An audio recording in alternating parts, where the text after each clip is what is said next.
औज़ुबिल्लाहिमिनश्शैतानिर्रजीम बिस्मिल्लाहिर्रहमानिर्रहीम। रसूल पाक सल्लल्लाहु अलैहि वसल्लम फरमाते हैं कि जो शख्स कर्ज ले लेता है या उसके पास कोई अपनी अमानत रख लेता है, अगर वो उसको वापस कर दे तो उसका कितना उसको अजर मिलेगा।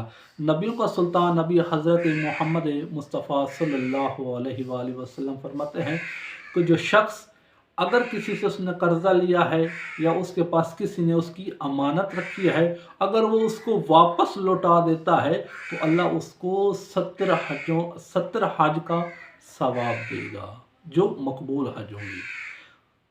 हमारा जो माशरा है इसमें अगर कोई कर्ज ले लेता है तो पहली बात तो ये है कि वो उसको वापस नहीं करता, अगर करता भी है तो उसको वो थोड़ा थोड़ा करके वापस करता है।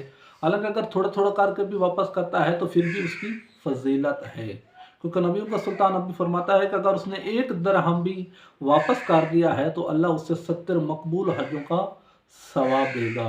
तो अगर जिन मोमिनीन ने कोई कर्जा लिया हुआ है तो वो इस हदीस को सुने और वो कर्जा वापस कर देंगे। अगर वो वापस कर देंगे तो वो उसको एक तो ये 70 हज जो होगी वो मकबूल हजों का उसको सवाब भी मिलेगा, और जो उसने उसकी वापस कर दी है तो उसकी निगाह में उसको भी इज़्ज़त बढ़ जाएगी।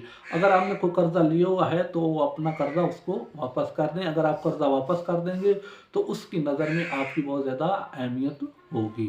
तो अल्लाह हमें, जिन मोमिनीन ने कर्जा लिया हुआ है, हम सब मिल के ये दुआ करते हैं खुदा की बारगाह में कि अल्लाह हमें वो जो हमने किसी मोमिन का अगर कर्जा देना है तो उसे वापस देने की तौफीक अता फरमाए।